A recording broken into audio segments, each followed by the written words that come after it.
It's food plot season.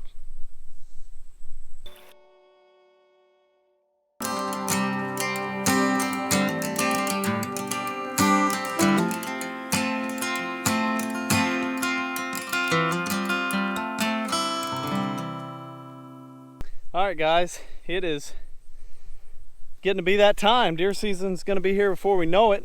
It's early August, mid-August, but we wanted to walk you through. We get asked this question a lot of times. I'm converting a old field to a food plot. What's the steps? And these are some of the steps that we like. We're actually in an area that's part of the Prairie Hollow property, but it's an area that's a long ways from water. So this has typically had cattle on it, but the cows don't come up here a lot. So it's kind of just abandoned. And so we want to turn it into something a lot more productive and try to get a grasp and get a hold of some of the invasives we have coming in this area. So this little saddle, you can see back behind me, we've got a big hickory tree and there's a couple stands in it. And then there's another kind of part of the open field out that way. In the past, this has been a phenomenal turkey spot, but over the years, it's just grown up a little bit. Turkeys aren't here as much. We've had horrible hatches because of floods, really wet springs. So just not as many turkeys are hanging out here, but the deer are still using this terrain because it's a saddle of a really tall ridge and they're cutting through it. So we're gonna make this even more attractive. We're gonna put in a food plot here. Now, it's not a food plot that we're gonna be dragging the drill up here because it's really steep and it's really sketchy if we were trying to drag a drill behind the tractor up here. So we're going to do a method of converting it to a food plot through as little equipment as possible. First, we're going to bush hog, or it's a smaller area, maybe a 1/4 acre, so we could mow it with a weed eater if we chose, but we could get the bush hog in here. So we're going to bush hog it.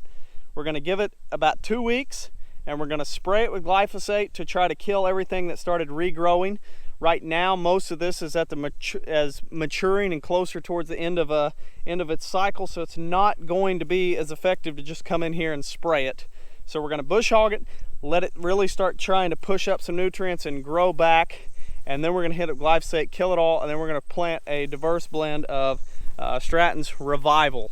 So it's going to have alfalfa, chicory, red clover, and white clover in this area. And then we will continue to mow it and monitor the invasives. Hopefully we'll get those under control through spray and smothering, and we're going to have a dynamite spot right there. A little bit of a tip on controlling tall fescue, especially if you're trying to kill it out. The way it sits right now, you can see these yellow stems. It's really matured, it's gone to seed. Problem is, if we came in and just sprayed, we wouldn't be able to get to the actual green part of the plant to where the herbicide would actually do any good. So it's going to take mowing and that regrowth to basically open it up to where it's not being protected by all the stems and seed heads, and it'll get that herbicide down on the green part, the part that's actively photosynthesizing, and it will take that herbicide to the roots so we can convert this back. And eventually we would love to see this whole hillside back into restored prairie, but one step at a time. Right now it's food plot.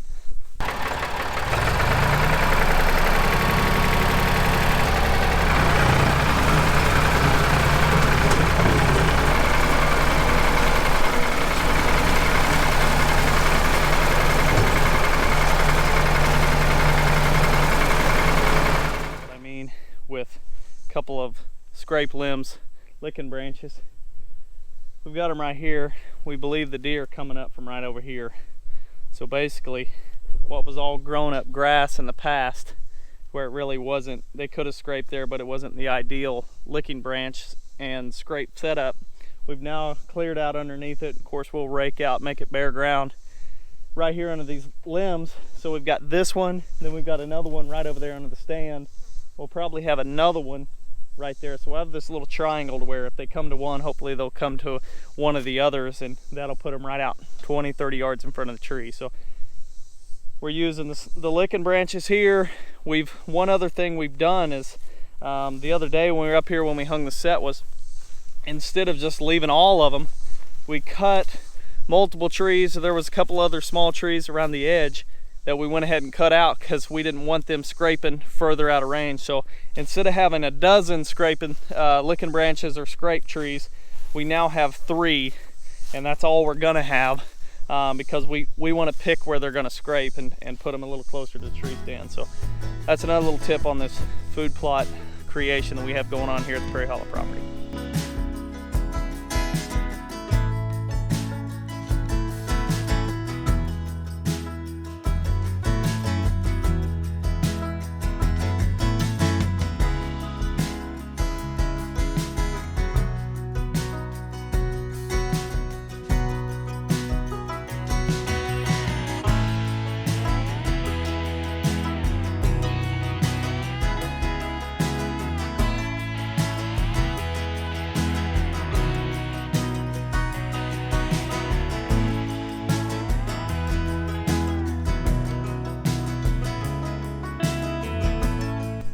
Here's a clump of the tall fescue that was just seed heads. You can see it's green. It's more green down here. Give it a couple of weeks. There's several days of rain coming, or a couple days of rain chances. It's pretty ideal for August, but basically that'll give that fescue a chance to start kind of jumping, at least put a few inches on and start really photosynthesizing. That way the herbicide will be taken to the roots and we'll remove that from this area. And that's just another way that we're converting this to a more productive landscape. Ideally, it's going to be a food plot for a couple of years, and then we're going to convert it back, but convert it back to grassland, more of a native landscape. But right now, it's going to be a primo hunting location.